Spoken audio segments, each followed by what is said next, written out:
You still have questions you've not answered. Can you answer them? Yes. Okay. But let me make a further clarification. The 6 million naira, like I said, is 6 million pounds. It's not cash that is available. These are investment funds, according to the agreement. Okay.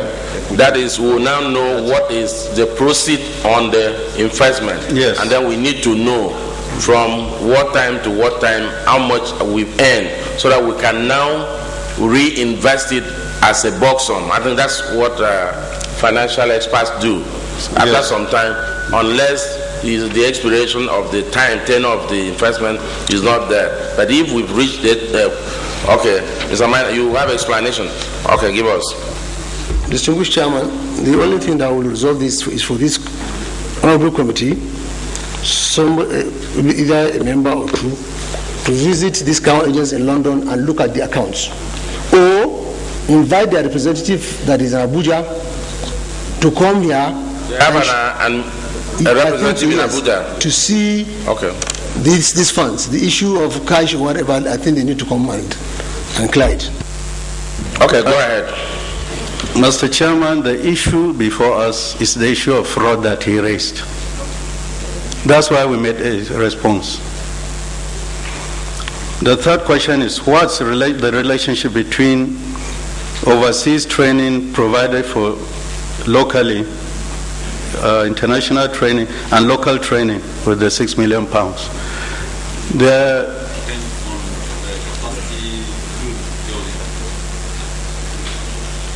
Yes, that's the question I alluded to, that we've not computed that because we've not undertaken any training during my period.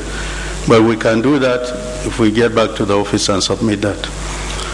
But training locally is different. There is service-wide vote for training, and there is training for each MDA within their MDS. International, there is a vote for international training, of course. And these are local issues. The fourth one is the 1.7 billion naira payment for death benefits. Is that normal? It is normal. We have the group life policy that is currently ongoing. Payments are made for officers who died during service. And then payment of death benefits for pensioners, that is different under the old scheme. That is for those that are under the old scheme. That was please, let's understand you. Yes. The question was, is it normal to transfer money from the pension fund to put into a general account before you pay the death benefits? Or could it be paid from the pensions fund? The explanation I gave was that the budget office wrongly credited the civil service pension department account. So we had to move the funds to the appropriate vote of charge under the office of the head of service, for which we sought approval from the head of service. It's okay, go ahead. Answer the other question. Are you okay? No. Why did we interdict 6 only out of the 32 pensioners, officials of the Civil Service Pension Department? Like I said in my response, 6 senior officers were interdicted because there are levels of authority in terms of dealing with disciplinary cases. We have the senior management committee and the junior management committee. These are handled at those levels. So we handle that of the senior officials of the service in the office of the head of service. Are you saying, Pamsai, that only when you are a senior officer, you are involved in fraud, you'll be interdicted? If you are a junior officer, you go free? No. I said there are levels of authority in handling cases of discipline. Okay. The junior staff committee that will handle the junior staff. And up till now, they have not handled that yet? I wouldn't know, because I said that a formal report was not submitted to the office of the head of service, but we still went ahead so that we are protected by the provisions of the regulation, public service rules. Okay, thank you.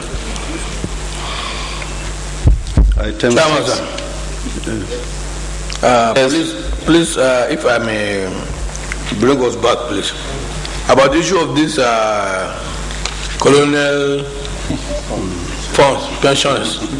I want to get some clarification, please. How many pensioners were originally on the list? You understand me? Originally, how many were they on the list? That is question number one. After independence. Question number one. Then two, how many have died and when? Yes, we have to have that record. Please write it, please. Then number three, what are their names and ages? Yes, we want to know these things. And four, under what law are they being paid? Let us know these things. Do you get me? Oh, can I come back? If we've heard, because we want to be very smart or fast today, can you answer the questions? The ones who want to submit document, you tell us. The one who can answer it right away, you tell us. No, all the questions I cannot answer right away because this agreement was entered into since 1990. Permanent Secretary, as a permanent secretary, you should be able to know all these things. Sir, it's no clairvoyance. No. Distinguished Senator, I couldn't have imagined you asked this question. Distinguished, please let me plead on his behalf. Sir, distinguished, let me plead on his behalf. Let him go back, look into the file and provide the answers, please. Thank you. We will do so. Ramsey, you know today we are running at, because of the time.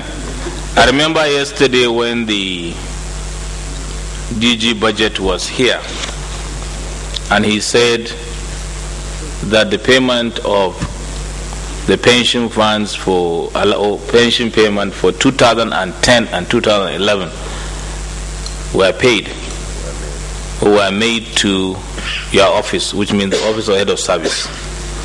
And from our records during our tour to all the zones,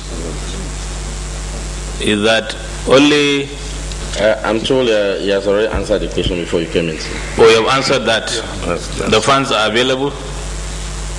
I cannot say precisely because auditing was not being done as soon as the task force took over.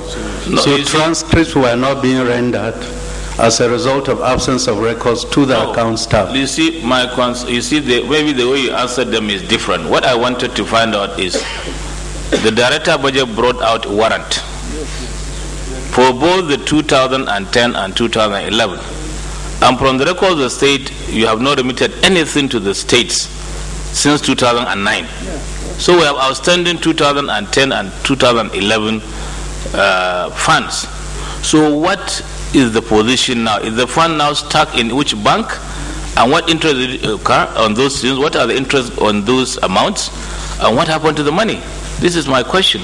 And I think you didn't answer this one to them. More to that, Mr. Chairman. I answered. More to that.